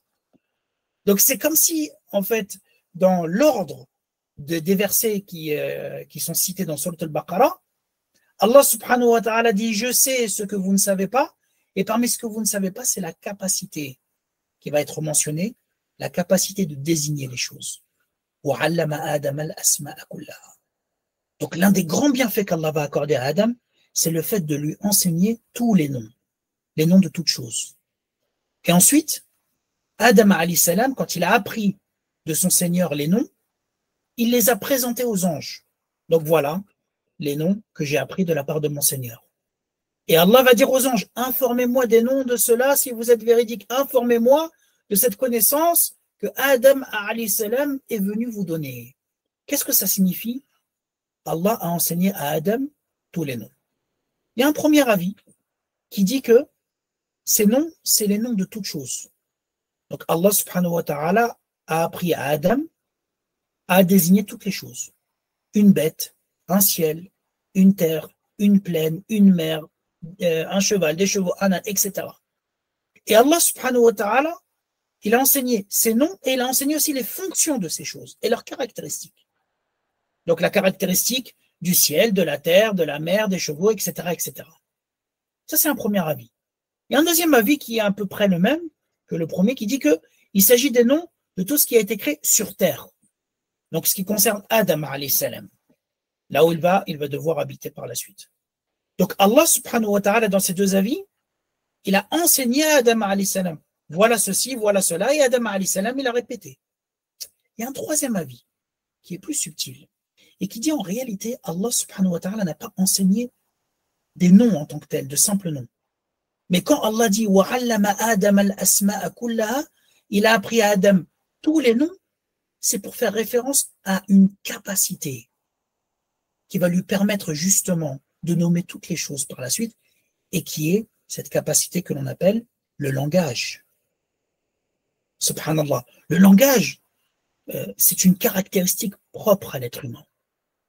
C'est la capacité de produire des sons qui vont être porteurs de sens. Donc, ils vont constituer des mots. Il va ensuite aligner ces mots pour former des phrases. Et ensuite, ces phrases vont véhiculer des informations. Et à travers ces phrases, il va pouvoir combiner des phrases avec une infinité de combinaisons. Ça, cette caractéristique-là, elle n'existe que chez l'être humain. Les animaux, ils ont un langage. Parce que je sais qu'il y en a qui me diraient les animaux, ils ont un langage. Et même, on voit dans le verset avec Sulayman alayhi salam, les fourmis en train de communiquer. Oui, elles communiquent, mais c'est une communication qui est très simple. une communication par rapport à ce qui existe devant eux. Et vous allez voir que le langage, c'est quelque chose de beaucoup plus puissant chez l'être humain et quelque chose de plus abstrait, qui va lui donner ensuite d'autres caractéristiques. Les animaux, ils ont un langage, mais ils peuvent exprimer des choses simples, hein, le plaisir, la douleur, les émotions. Les anges, ils ont un langage aussi, mais ils ne sont capables d'assimiler que les choses qu'Allah subhanahu wa ta'ala leur donne. Ils n'ont pas la capacité de mémoriser, ils n'ont pas la capacité d'engranger un savoir, de sorte ensuite à former leur propre savoir et de discourir par la suite. Le seul qui a cette capacité du langage, c'est l'être humain. C'est pour ça qu'Allah subhanahu wa ta'ala dit Ar-Rahman, allama al-Qur'an, khalaqa al-insan, allamahu al-bayan.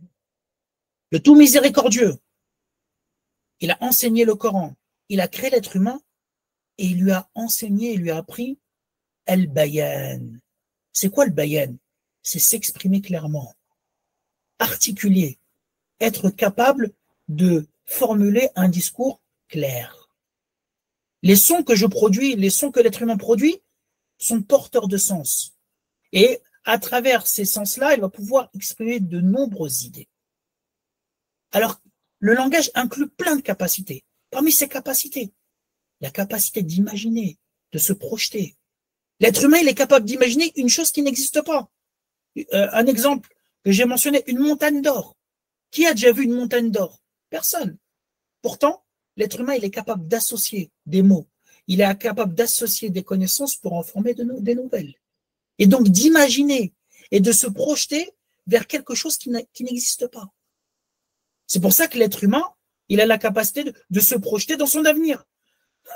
Si tu dis à un animal, par exemple, c'est quoi ton projet?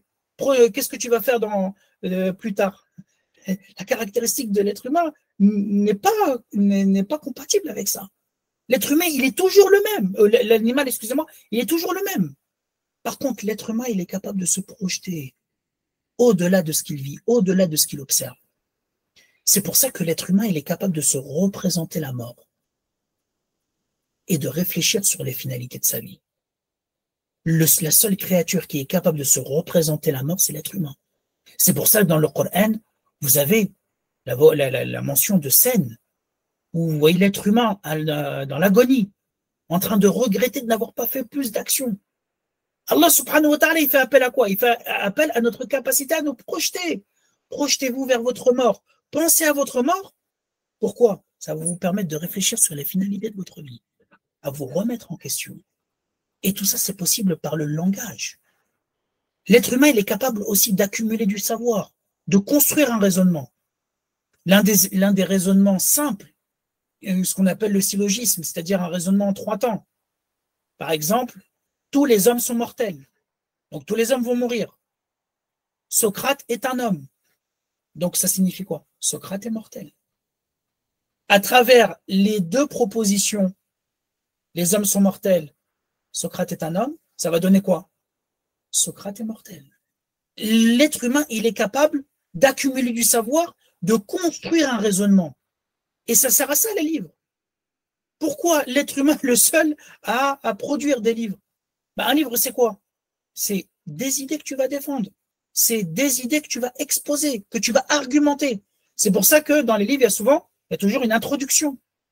On t'annonce l'objectif. Ensuite, il y a les chapitres qui sont là pour parler des idées que la personne veut traiter, des arguments qu'il donne. Et ensuite, la conclusion qui vient récapituler tout ce qu'il a dit.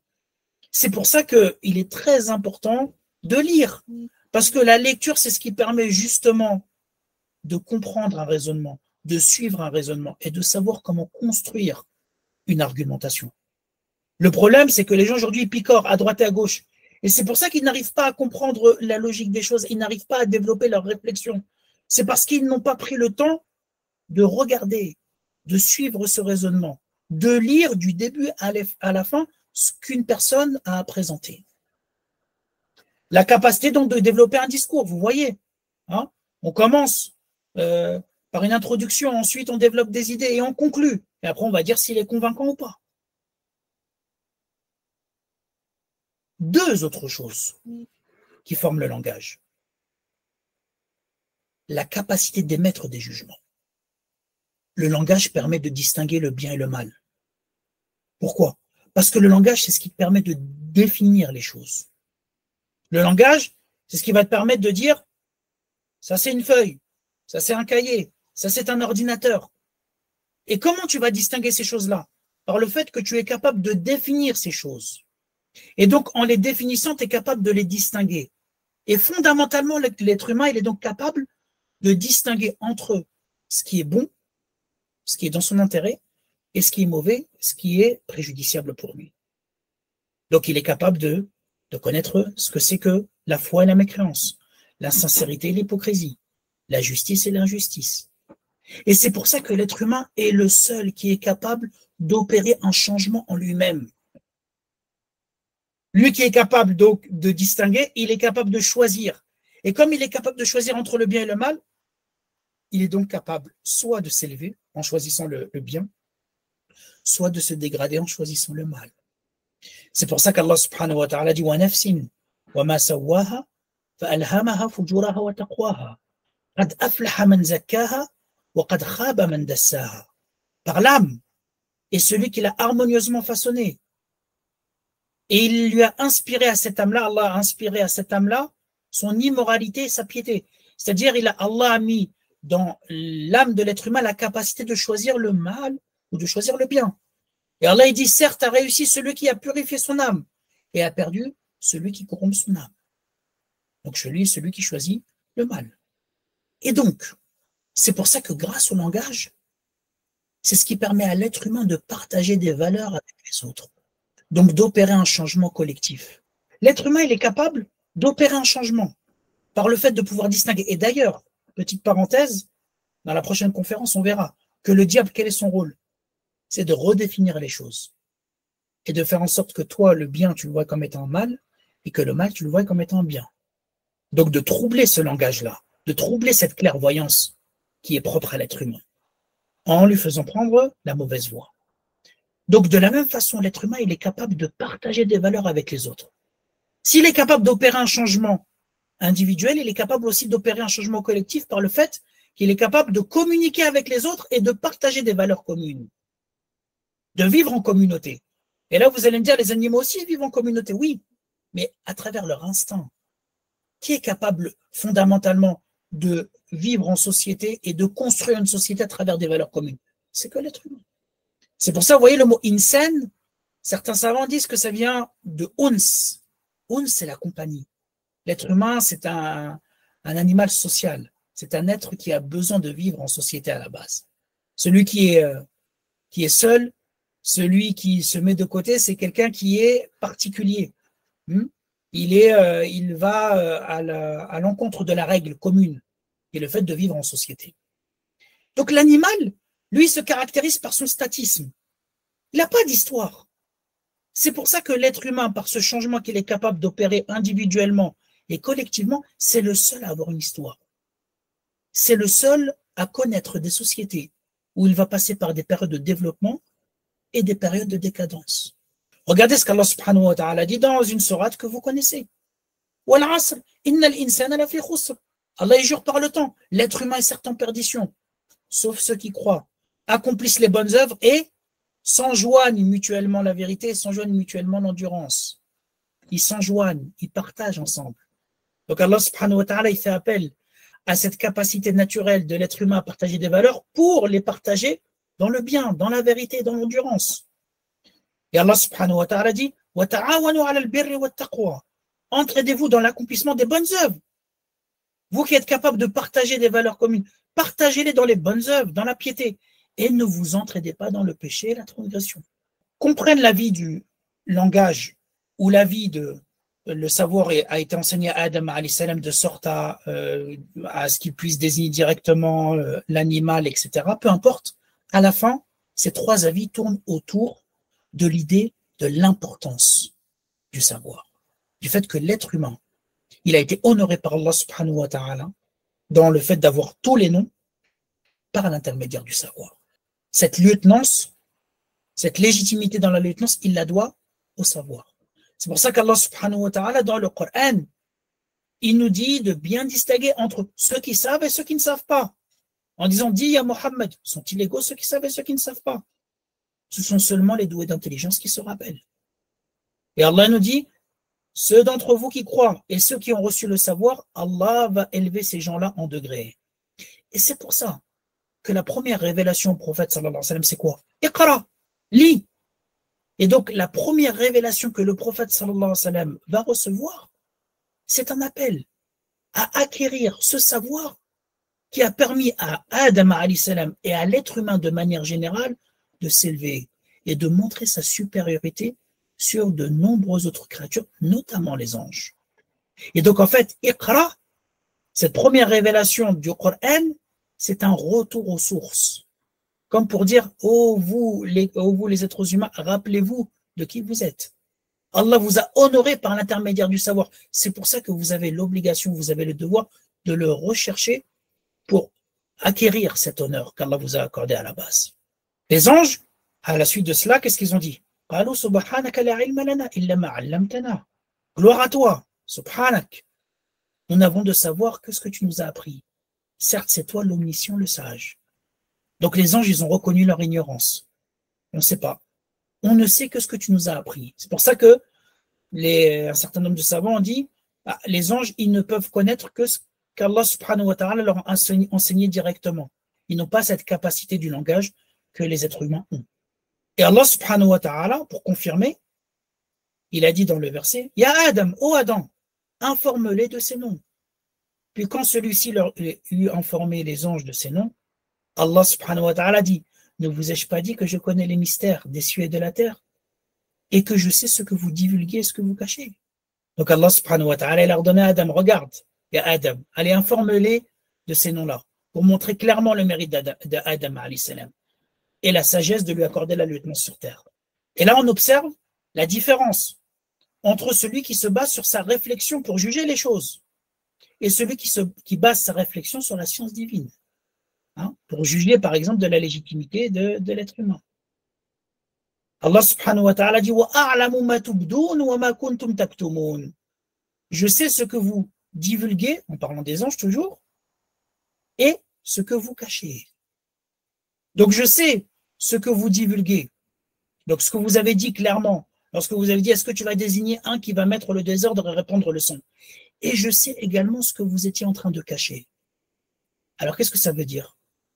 Certains savants rapportent que les anges, avant la création de Adam, ils ont dit jamais Allah ne va créer plus noble créature que nous. Et justement, Allah subhanahu wa ta'ala dit voyez, regardez, Adam alayhi salam, il a quelque chose que vous n'avez pas. Vous pensiez que Allah n'allait jamais créer quelque chose de plus noble, regardez l'être humain. Et d'autres savants, et ça va être une ouverture pour la prochaine conférence, ont dit ce que vous cachez, en particulier Iblis, qui était avec les anges, et qui cachait jusque-là sa haine et son orgueil et son refus de reconnaître la valeur de Adam alayhi salam et de reconnaître la valeur de l'être humain. Alors, Ibn Kathir, il dit Adam a été honoré à 4 reprises par Allah. Et ça, c'est un résumé. Ça répond à la question directement pourquoi Allah a honoré l'être humain au-dessus de nombreuses créatures. La première, c'est que Adam alayhi salam a été créé par Allah subhanahu wa ta'ala de ses propres mains. On reviendra sur le verset, puisque Allah subhanahu wa ta'ala, lorsqu'il voit qu'Iblis ne se prosterne pas, il lui dit qu'est-ce qui t'a empêché de te prosterner devant ce que j'ai créé de mes mains? En parlant de Adam. Et de ses mains, ça veut dire que Adam alayhi salam a reçu une attention particulière de la part de son Seigneur. Deuxièmement, Allah subhanahu wa ta'ala lui a insufflé de son esprit, le souffle de vie, ce côté spirituel chez l'être humain. Quand il a dit, je vais insuffler de mon esprit, jetez-vous devant lui prosterner. La troisième, le fait que les anges se prosternent devant Adam alayhi salam.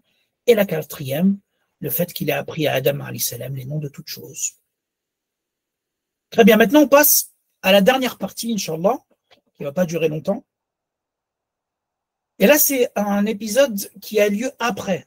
Mais j'ai voulu le mentionner maintenant parce que ça va nous permettre d'introduire une notion très importante et qui est à la base de l'être humain, c'est la notion de fitra. Le pacte primordial d'Allah avec la descendance de Adam alayhi salam. Il est rapporté qu'Allah subhanahu wa ta'ala, dans le Coran, il a fait témoigner la descendance de Adam, toute la descendance de Adam, sur la reconnaissance de son unicité. Allah subhanahu wa ta'ala dit وَإِذْ أَخَذَ رَبُّكَ مِنْ بَنِي آدَمَ مِنْ ظُهُورِهِمْ ذُرِّيَّتَهُمْ. Quand ton Seigneur a tiré une descendance des reins des fils d'Adam, et il les a fait témoigner. Donc Allah subhanahu wa ta'ala a fait témoigner à ce moment-là toutes les âmes. Tous les êtres humains qui vont exister ont témoigné devant Allah subhanahu wa ta'ala. Et on reviendra sur le récit. Allah leur a dit, ne suis-je pas votre Seigneur? Ils ont dit, oui, nous en témoignons. Et Allah dit, donc je vous ai fait témoigner, ô vous les êtres humains, dans le but que vous ne disiez pas au jour de la résurrection. Vraiment, on n'était pas au courant de cela. Ou que vous puissiez dire, on a suivi nos ancêtres auparavant. Ils ont commis l'idolâtrie, donc on a commis aussi l'idolâtrie. Est-ce que tu vas nous punir alors qu'on a hérité simplement de nos ancêtres? Très bien. Si je vous pose la question, est-ce que vous vous rappelez de ce pacte avec Allah? Bien évidemment, je pense qu'on va tous répondre de manière unanime que non. Qu'est-ce que signifie ce pacte? Avant de passer à la signification, il y a d'autres hadiths, donc du prophète sallallahu alayhi wa sallam cette fois-ci, là c'était inversé, maintenant on passe à des hadiths. Le prophète sallallahu alayhi wa sallam nous donne un peu plus de détails. Il nous dit, lorsqu'Allah a créé Adam, il a caressé son dos, donc le dos de Adam, et il en a sorti du dos de Adam toutes les âmes qui devaient naître de sa progéniture, donc tous les êtres humains, jusqu'au jour du jugement, et qui sont apparus devant Adam alayhi salam. Il y a un compagnon qui rapporte que Allah subhanahu wa ta'ala a regroupé tous les êtres humains qui sont appelés à vivre jusqu'au jour de la résurrection. Il leur a parlé et il a pris l'engagement auprès d'eux et il les a fait témoigner. Ne suis-je pas votre Seigneur? Les êtres humains ont dit, oui, nous en témoignons. Et Allah subhanahu wa ta'ala a dit, je fais témoigner contre vous les 7 cieux et les 7 terres, de même que votre père Adam, afin que vous ne disiez pas le jour de la résurrection que vous ne saviez pas. Sachez qu'il n'y a nulle divinité qu'Allah subhanahu wa ta'ala, que moi. Ne m'associez donc rien. Je vous enverrai ensuite des messagers qui vous rappelleront mon pacte et mon engagement, et vous feront parvenir mes livres, donc la révélation. Les gens ont dit, donc tous les êtres humains ont dit, nous témoignons que tu es notre Seigneur, Allah, et nous n'avons aucun Seigneur et aucune divinité en dehors de toi. Ils se sont soumis. Alors, à quoi fait référence ce verset? Il y a un certain nombre de savants qui ont dit qu'en fait, ce verset fait référence au dernier concept que l'on va étudier aujourd'hui, c'est la fitra. La fitra, c'est-à-dire la nature saine de l'être humain, qui est évoquée dans un certain nombre de versets, un certain nombre de hadiths. Allah nous dit فَأَقِمْ وَجْهَكَ لِلدِّينِ حَنِيفًا فِطْرَةَ اللَّهِ الَّتِي فَطَرَ النَّاسَ عَلَيْهَا. Dirige, ô Mohammed, et vous les croyants, dirige tout ton être vers la religion exclusive pour Allah subhanahu wa ta'ala. En vous dirigeant vers la religion d'Allah, vous êtes conforme à la nature qu'Allah a créée à l'intérieur de l'être humain. Alors, qu'est-ce que c'est que la fitra? La fitra, en réalité, c'est une prédisposition. C'est une capacité naturelle et spirituelle qui est enfouie en l'être humain dès sa naissance et qui lui permet d'aspirer à Allah, de le reconnaître et de faire le bien. C'est pour ça que le prophète sallallahu alayhi wa sallam nous dit dans un hadith, chaque enfant qui naît, il naît selon cette nature saine, selon cette fitra.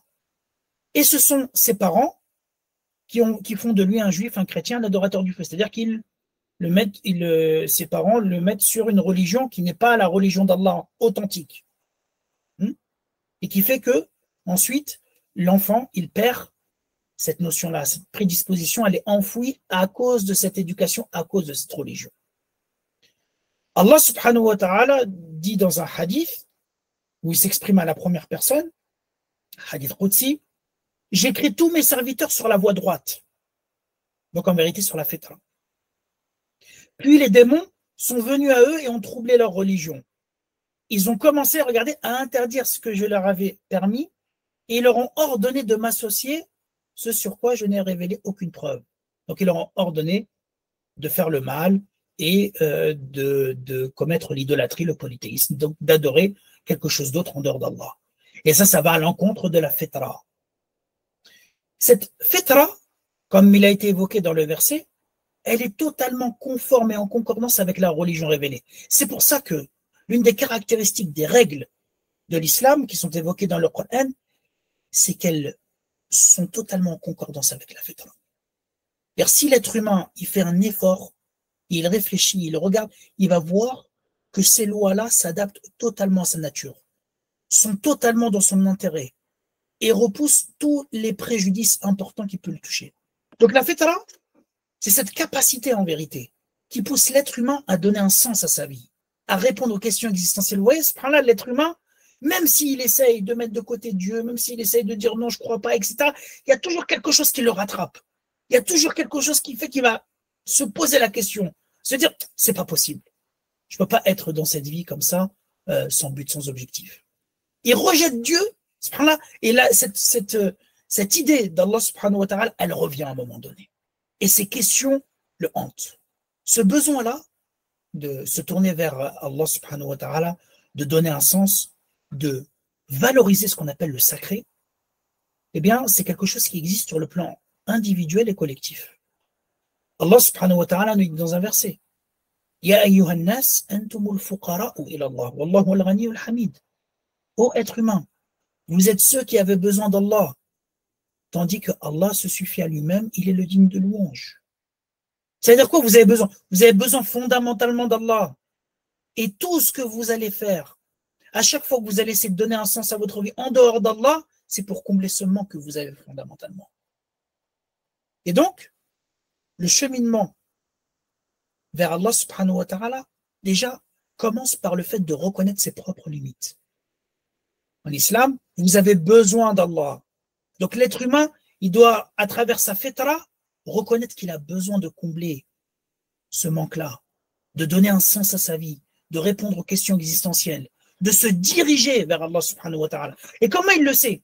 En reconnaissant ses propres limites. Donc en reconnaissant son besoin. Et lorsqu'il va reconnaître son besoin à l'égard d'Allah, il va se retourner, il va se tourner et se soumettre à son Seigneur. Sur le plan collectif, subhanallah, il y a énormément de témoignages des historiens, des philosophes. Un grand historien grec qui s'appelle Plutarque, qui dit, dans l'histoire, on a pu trouver des villes sans murailles.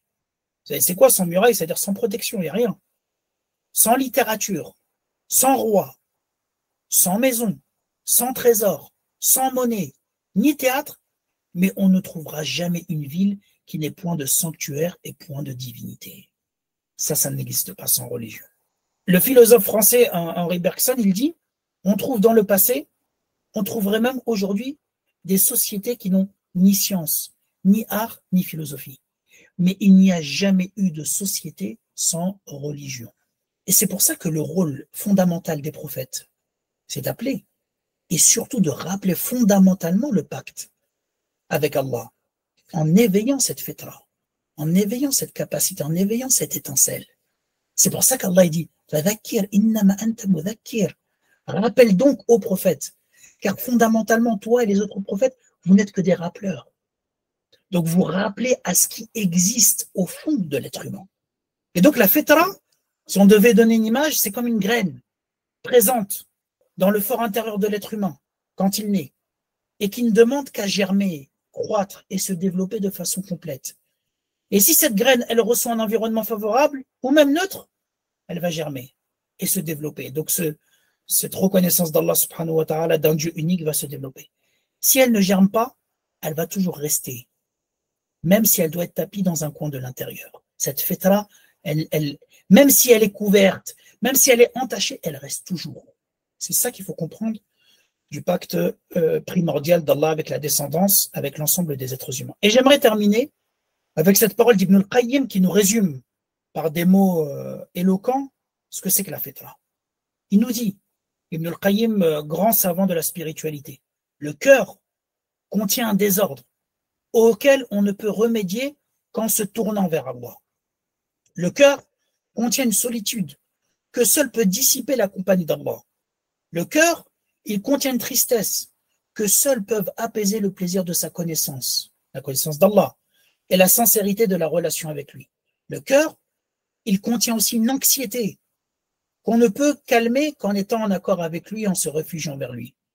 Le cœur contient des feux de regret que seul peut éteindre l'acceptation de ses ordres, de ses interdictions et du destin qu'il a fixé. L'être humain, il peut se stabiliser que lorsqu'il sait que tout est écrit par Allah subhanahu wa ta'ala, dans l'attente patiente du moment de le rencontrer.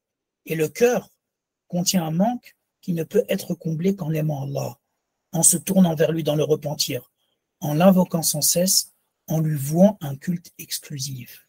La possession de ce bas monde et de tout ce qu'il contient ne suffira jamais à combler ce manque qui peut être comblé par la foi.